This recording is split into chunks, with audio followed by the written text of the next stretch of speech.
Hey everyone, it is time again for a tea chat. I am drinking Bulletproof tea. Hubby and I just started drinking Bulletproof coffee over the weekends. We heard about it many years ago when we went to Maui. We went to a place called OO Farm and we took a coffee tour, and the person who was leading the tour told us about Bulletproof coffee. It's basically coffee blended with butter and MCT oil. Hubby and I had no idea what MCT oil was at the time, but we wanted to try the coffee with butter.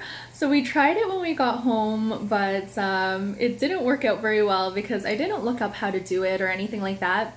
So what I did was I made coffee and then I just put a pat of butter in it and I mixed it up, and it was just a greasy mess. It turned us off of Bulletproof coffee. Of course, we didn't make it properly. You are supposed to blend it. So I did look up a recipe recently because we picked up some MCT oil from Costco to try. We don't have a blender, so I just used a handheld immersion blender and it worked perfectly.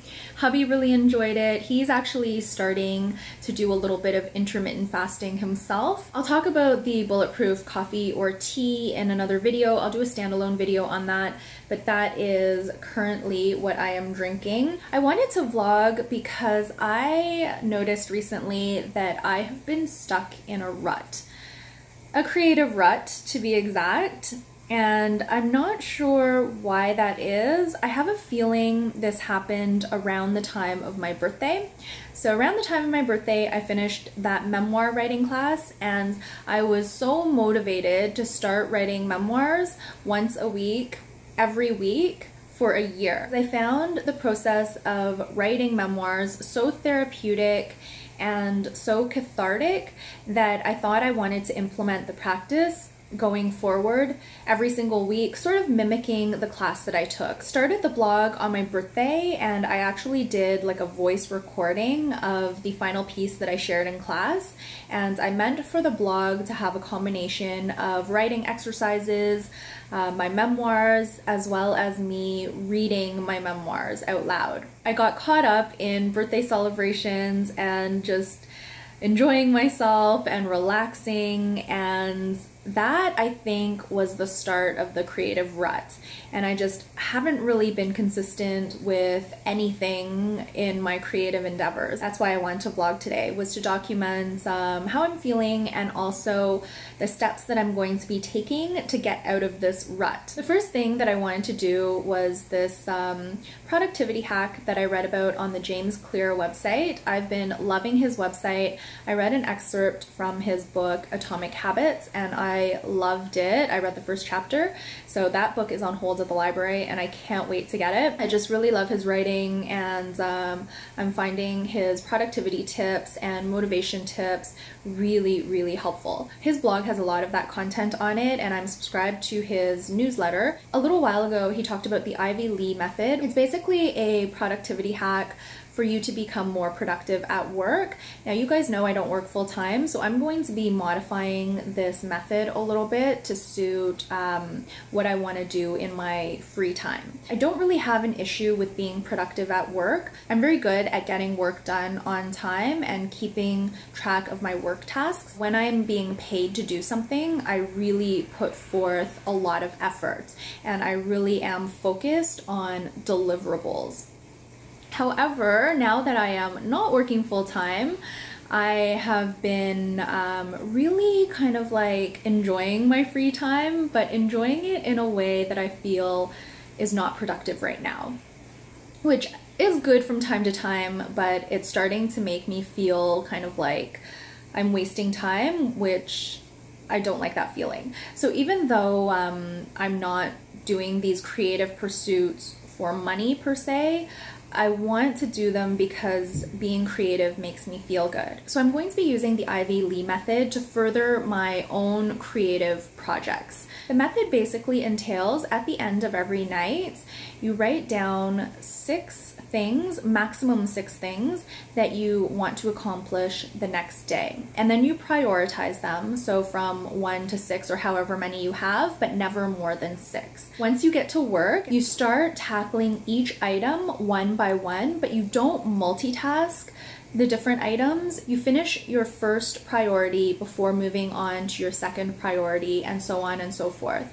By the end of the day, if you have anything remaining on your list, you can move it to the list for your next day. So you're supposed to do this every single business day, every single work day. I'm only going to be doing this on weekdays. I actually did write down 5 things that I wanted to accomplish today. I just wrote them down now because I just thought of doing this now. And I've already done 2 of the things on my list, and I am doing the 3rd one at this time, which is vlogging. So the things that I wrote down are film a vlog, and I wanted this vlog to be all about being stuck in a rut. I want to paint my nails because they are hideous. This isn't really a creative thing, but I find that when I do have my nails done, I tend to film more videos. It's a bit strange. It's the same thing with putting on makeup. When I used to put on more makeup on the weekend, I would take advantage of me having makeup on to film videos. So that kind of propelled my creativity forward. So painting my nails is like a silly thing. It's really nothing that anyone would put on a to-do list, but for me, it does help with my creativity, oddly enough. I actually considered not filming today because my nails are like this. But here they are. This is me. I wanted to post on my Authenblissity Instagram accounts because I haven't been on there in ages, so I've actually done that already. And I also wanted to post on Petite Pear Style and give you guys a little update on my samples, and I've done that as well. The last thing I want to do is film the intro and outro for my empties video. I talked in my last vlog about having the footage already done for the actual empties themselves, but I still have to do the intro and outro, which takes all of less than 5 minutes, and I don't know why I am procrastinating on my creative stuff. I never used to do this, but I think it's just because I have too much time on my hands, and I actually posted about this on Authenblissity. That was the quote that I selected for today to kind of get my butt into gear. It's a quote that I found on the James Clear website, and hopefully I'm remembering it correctly, but it says something like, if you commit to nothing, you'll be distracted by everything. And that is me in a nutshell right now. The other thing I'm going to be doing, and it kind of relates to sitting down at the end of every night and writing that list of tasks for the next day. I'm going to try to journal every single day. The last time I journaled was May 15th, so almost a month ago, and that's probably part of the reason I'm not feeling kind of like in touch with myself right now, is because I haven't been spending a whole lot of time introspecting. I've been doing meditation, but only 10 minutes a day, and I have been doing yoga and stretching, but lately I've been listening to the Game of Thrones audiobook while doing my stretching, and that doesn't really allow me time to think, because I'm concentrating on the book. So today I didn't listen to the audiobook, instead I just did my exercises, and I think that's part of the reason I ended up doing this vlog today, was because I started thinking about why I'm stuck in this rut and how to get out of it. I started thinking, you know, I just have to get moving and momentum will carry me forward. I just always feel good when I'm doing something, when I'm talking to people. Oh, that's the other thing I wanted to talk about is I talked in my last vlog about wanting to work on talking to people and also wanting to work on portion control, and those 2 things have been going really well. They're actually not as challenging as I thought they would be now that I'm in kind of like this cycle of pushing myself and doing it. So I'm feeling a lot more comfortable just with strangers. I don't really feel as nervous or as anxious about it. So I think really just by doing it, I was able to make myself feel better about it. So that hasn't really been an issue. I still need to push myself at times, but once I do it, I feel pretty good about it. And I'm in the routine now where I make more of an effort to have some like personal interaction throughout the day. The portion control has been working very well, with the exception of like a couple of weekends. I've been doing very, very well with that. Hubby and I have also been able to go out and order less. So we went for tacos one day, and instead of ordering maybe like 2 or 3 like we normally would, let's be honest, we'd probably order 3 or perhaps more than that. We only ordered one each, and I think the Bulletproof coffee had something to do with it because we weren't hungry, because we had the coffee with the butter and the MCT oil, and that kind of like fills you up. But we still only just had one taco each, and it felt really good. It's not only better for you in terms of portion control and like health-wise, but it's also better for your pocketbook. So everything is a lot cheaper when you order less. I'm having a lot of fun playing around with that, and we're gonna try it again today because we're gonna be going out for dinner today. Today I posted a photo of the samples that I've used up in terms of foil packets. That's on my Petite Hairstyle Instagram account. This is how I organize my samples for use. I had them all in these little baggies, and they were kind of tucked away in different parts of the condo, as you saw. Hair products, for example, I would keep in the bathroom, and then makeup samples I would keep with my makeup, and so on and so forth. Now I've pulled out all of the samples in terms of foil packets, and I just have them on our little wall unit here. Reason being, I don't want to forget about any. It's a little bit of an eyesore right now because it is just like right in the middle of the living room. But it's only for 3 months, and I am starting to make quite a bit of progress, although as you can tell, I still have a lot of samples, and a lot of the samples are taking longer to use up. The lotion ones, the moisturizers, the shampoos and such are very quick, but the makeup samples are taking a really long time. It's going to take me quite a while to get through all of these eyeshadow primers. So the Ivy Lee method seems to really work. I only had 5 things on my list, and I've already done 4 of them. I've been procrastinating doing some of these things for so long, and all it took was an hour. My 5th and final thing today was to do my nails, so I'm going to do that now while I edit my empties video. I'm really hoping this method is going to give me a kick in the pants because I have so many creative things that I want to do, just not any motivation right now. Maybe I just don't want to put myself out there, or maybe it's because there's so many things on my list that I want to do that I don't know which one I should focus in on. But I just feel like I'm spinning my wheels, and it's nice to actually get a few things done today, no matter how trivial they were. The other thing I want to mention is that I have so many videos that are like half complete. I have a lot of video ideas, but for some reason I was just recording little clips here and there, and then they would just sit and I wouldn't do anything with the clips. I'm hoping with this productivity hack, I will actually get some of those videos out. They're videos that are very easy to do, very simple things that I know I will be happy once they're done, but it's just a matter of sitting down and filming all of the different components and then editing the video together. I also haven't been spending a whole lot of time in front of the computer. I've been preferring just to like go out and hang out and like spend time with hubby. My nails are really long right now. They're like super long and healthy. That's a video that I'd like to record for Petite Hairstyle, just talking about how to get like strong, healthy nails, or like what I think I did to get strong, healthy nails, although it's like kind of speculation. And everyone's different, so who knows if this video will help anyone. But I started recording the clips for it, and it's just kind of been sitting there. So that's something that I'm going to be working on over the next little while as well. My nails are all done. I feel so much better, more put together. I've also started editing my empties video, and that should be ready shortly. And I called Omai. They do have a happy hour special, so I think hubby and I will head over because I do need to get my steps in. I haven't really been out, so a walk outside would be nice.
Friday, the day after the Raptors won the championship. I am going to wear this t-shirt the entire weekend. It's my only Raptors paraphernalia. I got this shirt ages ago when I went to one of the games, and I basically made it into a little muscle tee. It's got ramen stains all over it because we had some spicy noodles at our friend's place yesterday. But it's all good. I'll wash it after. The parade is on Monday and hopefully I'll be able to attend. Just gonna bask in the excitement and happiness for a while. There's definitely a buzz in the city. I am heading to Baldwin Village. When hubby and I went to Omai, we saw that there was a little like Japanese dessert place that is opening up today, and they're giving away a whole bunch of cream puffs. So I'm going to go to see if I can snag one. The line is way too long. It actually curls around the block, so I'm giving up. I'm heading to Eaton Center to buy hubby a Father's Day gift from Lulu and Truffle. I wanted to go to Lids to buy a cap, but check out the line. Holy crap, guys, the line doesn't end. Forget it, I'm not waiting in this line. Hubby just got home and we headed out to get the free fries from McDonald's for scoring 12 three-pointers or more. We scored 13 in yesterday's game 6, and this is going to be the last free fries this season anyway, if McDonald's continues the offer. So we thought we would go ahead and have this as part of our dinner. We're also going to be having frozen pizza. We're going to be watching Raptors videos pretty much all night. Happy Father's Day weekend. Lulu and Truffle ended up getting hubby a Raptors cap. They wanted to buy him the championship cap, but the line was way too long, as you guys saw in my vlog earlier. We are spending all weekend with family. We went to see hubby's family yesterday, and my mother-in-law got me this really nice scarf.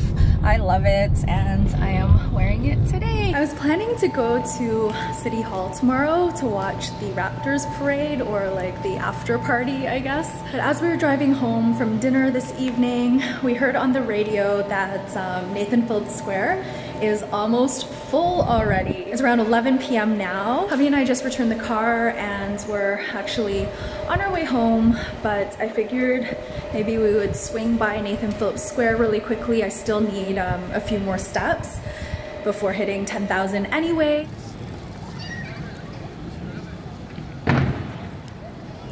The square is by no means full. They have covered up the fountain to allow for more of the crowd.